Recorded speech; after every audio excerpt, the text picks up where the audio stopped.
Hi YouTube, this is Detroit Allycat. Welcome back to my channel. If this is your first time visiting me, I do everything that is spooky, weird, unusual, true crime related, anything that is not the norm. So without further ado, let's get spooky.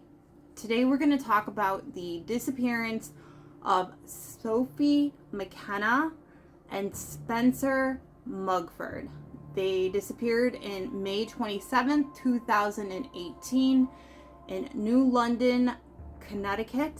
And the whole situation, I always say situation, but the whole fact surrounding the disappearance is very unusual, and it's attached to a very strange ghost story or location, and I really want to talk to you about it. But before we jump into this case / ghost story, I'd like to make an announcement. It has been brought to my attention that I have younger fans that watch my channel, and I love that so much. My dog just walked by. Some of my content is not appropriate for 18 and under. We talk about true crime, and I just don't think that if you are a parent watching this channel and I am talking about true crime, you should let your kid watch it.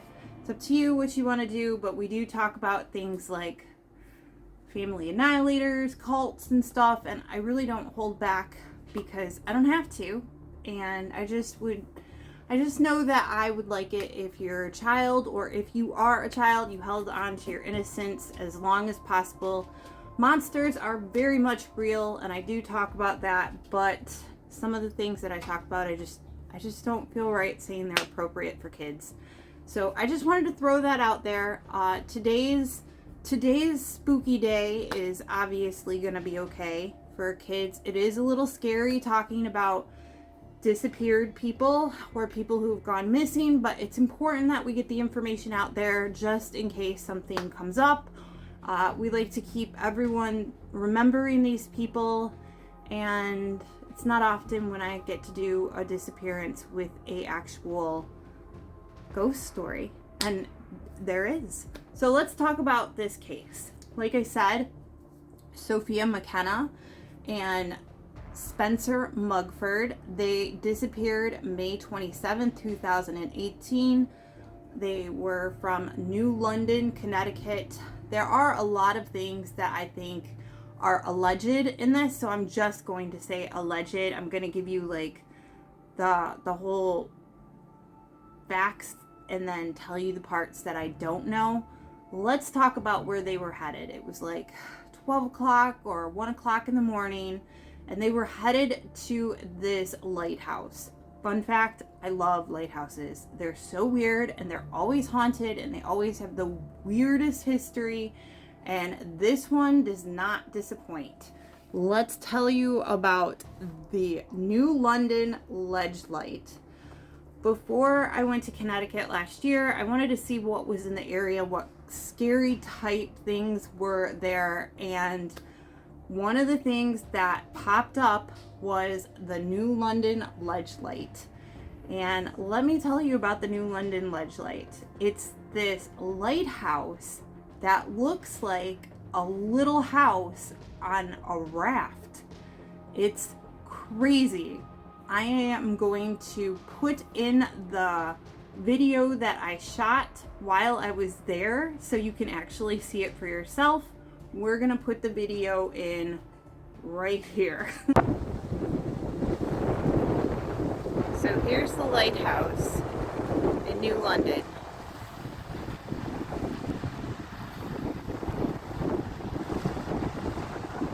It's called New London Ledge Light. It's an infamous ghost story involving a keeper named Ernie who allegedly jumped from the roof after learning his wife left him. But the most recent event associated with the lighthouse is the disappearance of Sofia McKenna and Spencer Mugford in 2018. Apparently in the middle of the night, Sofia and Spencer went to the lighthouse. There's video of her sitting over there. Somehow she completely disappeared, and Spencer ended up in an area a little little island called Dumpling Island. I'm sorry that the video keeps bouncing around. If I was to take a wild guess, I would say this was Dumpling Island right here. I don't know if it is, but I'm gonna get some more video of this.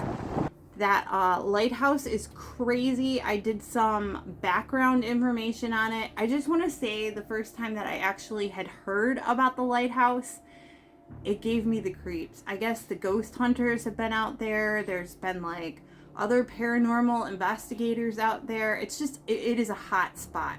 Let's talk about it though. It was built in 1909, and it was said that no keeper wanted to stay at this lighthouse. It is fully automated now, which means it's solar panels and it runs on its own, so it does not need a keeper. But before then, I think there was like 100 years of they do these like books where they write down who's watching it. There was 100 years of keeper, and there were like, it was a 3-man watch, so there would be 3 people at the lighthouse at all times. It was so creepy that they said that nobody wanted to stay there.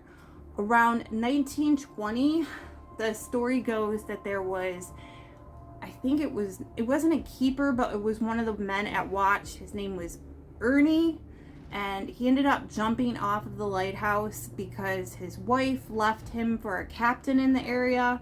The lighthouse is right near New London, which is near a naval base. So for the keeper, Ernie's wife, to run off with the captain would be not unheard of. But the thing is there's no evidence of an Ernie being at the lighthouse. They say that the person's name was Randolph, and that is the rumor. I don't know what his first name is. Maybe his first name is Randolph. They said his name was Randolph. Randolph's wife apparently jumped off the lighthouse. These are all alleged rumors, whatever you want to call it. It's the ghost story. But I do know that nobody wanted to work there.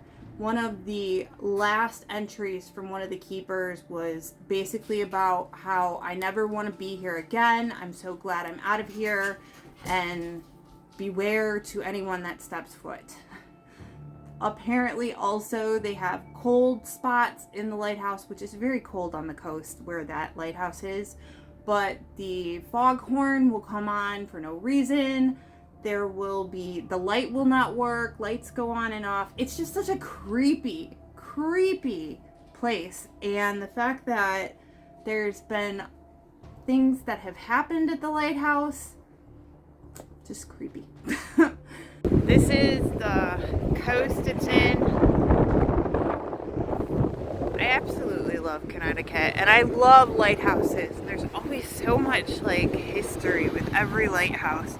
It is freezing out here today, but we were here, and this is one of the most unique lighthouses you can ever possibly see. So I thought I would take some time to show it to you.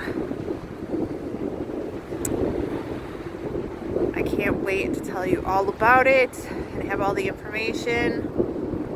Let's talk about Sofia McKenna and Spencer Mugford. Sofia and Spencer, they had dated prior, but they were no longer dating and they were just friends. They decide that they're going to go out on this boat and they're going to go hit up this lighthouse at like 1 in the morning or 2 in the morning.